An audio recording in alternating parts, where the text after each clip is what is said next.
Hello. We hope you're enjoying your stay at Toshi's place. To help you make the most of your time in Kamakura, we've prepared the sightseeing guide. Today, we'll introduce you to Kosoku-ji Temple. Welcome, fellow explorers. Get ready because we're about to embark on a really special deep dive today. We're uncovering a serene oasis nestled right here in Kamakura. That's right. If you're looking for a place where ancient stories kind of whisper through peaceful gardens and, well, every corner offers a moment of quiet wonder, then Kosoku-ji Temple is definitely calling your name.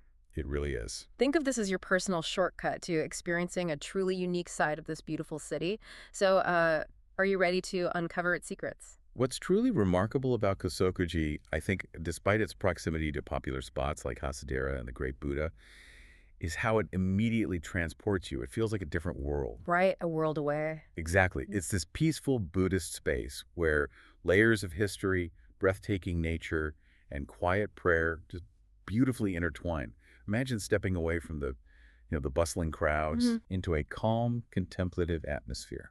It's the perfect spot for a moment of reflection during your Kamakura adventure. That sounds absolutely perfect.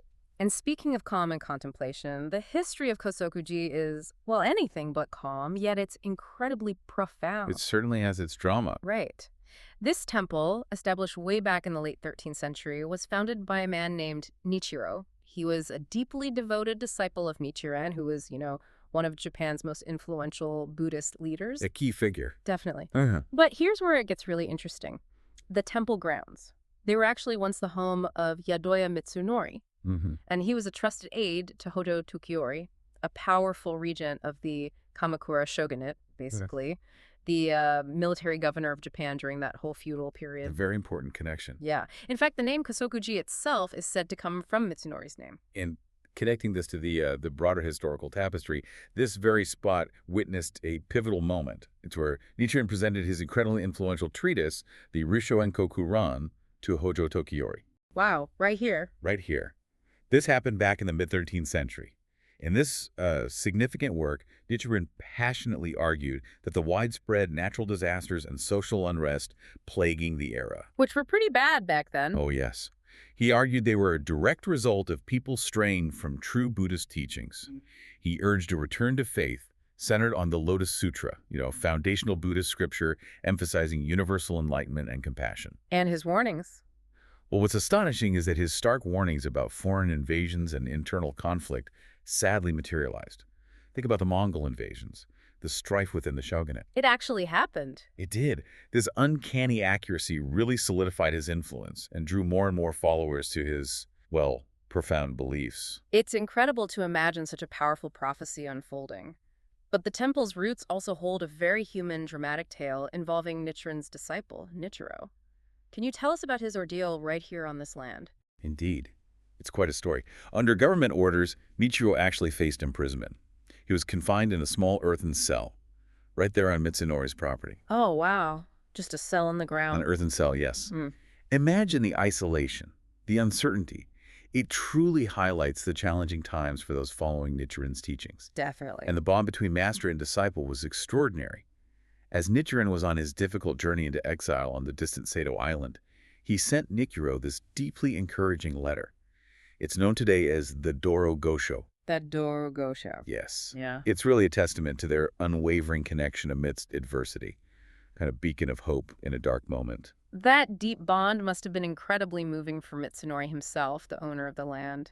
What impact did it have on him? It had a profound impact. Mitsunori, witnessing Nichiren's teachings firsthand, seeing the unshakable loyalty between master and disciple, he was so deeply affected that he made this pivotal decision. He not only released Nichiro from his imprisonment, but in this extraordinary act of faith and transformation, he converted his own residence into a temple. His own home. Amazing. His own home. And he then welcomed Nichiro as its very first founding priest. So Kosoku-ji wasn't just, built. It was truly born from persecution or profound faith. It's a powerful resonance between belief and action. Wow. Born from persecution and faith. Exactly. It's a place that embodies resilience and the transformative power of conviction. What a rich and powerful history. But this profound legacy isn't just in the ancient stones, is it? It echoes in how this place has continued to bloom and offer solace across centuries. That's beautifully put. And speaking of blooms, Kosoku-ji is famously known as a temple of flowers, and it absolutely lives up to that name with its stunning seasonal displays. What can visitors expect to see? Oh, it's wonderful. In spring, your eyes will be just delighted by a magnificent 200-year-old flowering crabapple tree, the Kaido. 200 years old. Yes. It's so special, the city has even designated it a natural monument. And it truly bursts into full, vibrant bloom. Just a spectacle of delicate pinks. Lovely. Then, during the rainy season, typically June and July, prepare to be amazed. Over 200 varieties of potted mountain hydrangeas, or yama-aji-sai, line the grounds. Oh, for 200. That's incredible variety. It really is. Each one is subtly different in color, shape, even the foliage. It creates this truly breathtaking display of blues, purples, whites. Sounds gorgeous. Any particular spot for photos? Well, for a particularly quiet and, yes, photogenic spot, make your way to the stairway leading up to Nichiro's original earthen cell. It's often framed by hydrangeas and offers a serene path for contemplation. And photos, of course. Good tip. The variety sounds astonishing. Even if you don't have a green thumb, I imagine it's captivating. Absolutely. And what's neat is that plants throughout the temple grounds are labeled so you can easily learn their names and, characteristics as you stroll. That's helpful. And keep an eye out for a truly rare and unique resident. A carnivorous plant called Usejigok. A carnivorous plant at a temple. Yep. It's actually a type of algae, not moss. And it's displayed with magnifying glasses so you can get a really close look. It's quite fascinating. I bet. Plus, there's a handy flower map posted right near the gate to help you plan your exploration and make sure you don't miss anything that's currently in bloom. Perfect. So, from the vibrant life of its gardens to the quiet strength of its history, Kosoku-ji truly offers a spectrum of experiences. And speaking of that deep history, you can actually step directly into some of those pivotal moments, right? Absolutely. Beyond the flowers, the historical spots themselves are real highlights.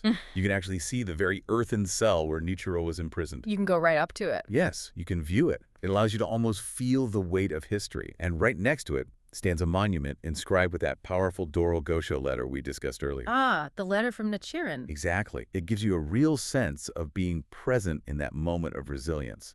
And there's even another intriguing detail, isn't there? Something about a second cell. That's right.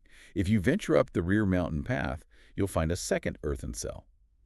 Now, local folklore tells a fascinating tale about this one. Oh, a legend. Kind of. It's said that a Kyushu official named Ohashitaro Mikisada was imprisoned there for 12 years, way back in the early Kamakura period, under suspicion of rebellion. 12 years. Yep. And the story goes that his son gained his pardon by chanting the Lotus Sutra at Hachimangu Shrine. It's a captivating local tale. But maybe not official history. Correct. It's not found in official historical records like the Azuma Kagami, but it certainly adds a captivating layer to the temple's mystique, doesn't it? It really does. Adds to the atmosphere. Now, inside the main hall itself, what should we look for? Yes. Inside, you'll discover more unique features. There's this wooden plaque inscribed with Shiko Daiichi, which means something like reverence for one's teacher above all. A powerful message. Very. This plaque is said to have been a treasured gift from Nichiren to Nichiro, symbolizing that core spirit of reverence that defines Nichiren Buddhism. That makes sense. And if you look up, the ceiling boasts intricate Kamakura bori carvings. That's a traditional wood carving craft unique to this region. Oh, Kamakura bori, beautiful stuff. It really is. You can spot the Yadoya clan's family crest, local flowers, and even peacock feathers carved up there. Peacock feathers, that's unusual. It is. Now, usually these are closed to the public, but they are occasionally viewable during special openings. So it's worth checking if you happen to be there during one of those rare times. Good to know. Speaking of peacocks, that's another charming detail about Kosoku-ji. They actually keep peacocks on the grounds, don't they? They do. You might hear their occasional sharp cries of "Kwan! Kwan! Kwan!" It kind of breaks the serene silence in a surprising way. Huh. I can imagine. And if you're incredibly lucky, I mean really lucky, you might even see one spread its dazzling feathers. It's truly an unforgettable sight. Adds a vibrant living element to your visit. Definitely memorable. And what about the Kenji Miyazawa connection? Ah, yes. Just in front of the main hall, you'll discover a stone monument inscribed with the beloved poet Kenji Miyazawa's famous work, Be Not Defeated by the Rain, Amini Momakezu. Such a famous poem. It is. And Miyazawa was a follower of Nichiren Buddhism, so his powerful message of sincere selflessness and inner strength resonates deeply with Nichiren's teachings right here at the temple. It must leave quite an impression. It truly does. It leaves a quiet, emotional impression on visitors, I think. Invites personal reflection on resilience and that enduring spirit. Lovely. And for those who love a good view. Don't miss the hidden scenic viewpoint overlooking Sagami Bay through the trees. It's a bit of a rewarding ascent for those who venture up the rear mountain path. A little climb? A little climb, yes. But it offers this perfect blend of nature's beauty and a historical vantage point. Really worth it. So with all these amazing features, what kind of experience can you, our listener, expect when visiting this temple? For me, it's really about the chance for quiet contemplation. There's a wonderful bench right there in front of the main hall, just inviting you to sit down, relax, and soak in the peaceful atmosphere. It's a perfect spot to just be present and let the tranquility wash over you. It really is. And for a truly unique cultural experience, you might consider joining the Sutra Chanting Gathering. Oh, tell us about that. It's held on the 21st of every month, except for April, August, and October, right in the main hall. It runs from 10:00 to 11:00. And do you need to book? Here's the best part. No reservation is required. There's just a small participation fee of 200 yen, which even includes a little snack. Oh, nice. It's a rare chance to experience Nichiren Buddhist practice firsthand, and beginners are absolutely welcome. It's a very welcoming environment, offering a deeper connection to the temple's living traditions. That sounds like a truly special opportunity. Now, a practical tip if you're collecting gashwin, those wonderful commemorative stamps or calligraphy seals. Ah, yes, the Gashwin. For Kosoku-ji, you might actually need a gashwin cho, the stamp book that's specific to the Nichiren sect. Is that right? That can sometimes be the case with Nichiren temples, yes. So it's always a good idea to maybe confirm if the Goshuin service is available during your visit. Perhaps check with the temple directly, just to be sure. Service can be suspended sometimes. Good advice. Always best to check. And when it comes to admission, it's a bit unique here. It reflects a special Japanese custom. How so? It's technically 100 yen for high school students and older, but it's collected through an offering-style system called Shino. You simply place your contribution into a donation box at the gate. So it's not like a strict entrance fee. Exactly. It isn't a fixed fee in the typical sense. Rather, it's a voluntary contribution from visitors, given sort of out of gratitude for the upkeep of the temple and its beautiful gardens. That's a lovely custom, a way to participate. It is. It's a nice way to show appreciation for the preservation of such a historical and serene site. It's truly a rare and precious place where the spirit of Nichiren Buddhism and the medieval backdrop of Kamakura really come alive. Visiting Kosoku-ji offers such a deep cultural experience and a profound moment of quiet reflection. It truly connects you to the heart of this ancient city. You feel the history, definitely. You feel the echoes of its powerful past, yet it provides this quiet sanctuary right in the present. It's quite special. It really is. And for those of you staying at Torshi's place, here's some great news. Kosoku-ji Temple is incredibly close and easy to get to. Super convenient. Yeah. This means you can easily visit after your morning preparations maybe, or even during a relaxing stroll to pick up dinner later. It truly offers spontaneous access to this wonderful hidden gem. Makes it very easy to fit in. Absolutely. It's a perfect addition to your Kamakura adventures without having to plan an entire day around it. What an easy way to experience profound peace. It's wonderfully convenient. You can reach it in approximately 6 to 8 minutes walk from Ha Station on the charming Enoshima Electric Railway. The Inoden, love that train. It's a lovely ride in itself, isn't it? Or, if you prefer the bus, it's about a 4-minute walk from the Haas Cannon bus stop after getting off at Kamakura Station's east exit. Pretty straightforward. Okay, good options. What about parking? Just a note on parking. Okay. There isn't dedicated parking right at the temple, but you will find paid lots available nearby if you happen to be arriving by car. Okay, good to know. Paid lots nearby. And one final practical tip for your visit. Yes, regarding hours, the official visiting hours are listed as 8:00 a.m. to 5:00 p.m. However, However.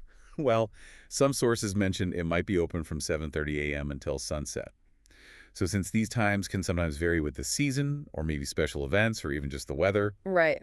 our best advice is always to perhaps check directly with the temple before you head out, just for the most accurate information. Always smart. Play it safe. Exactly. This way, you'll be sure to make the most of your peaceful visit to Kosoku-ji. A place that reminds us how resilience and beauty can truly blossom even from adversity.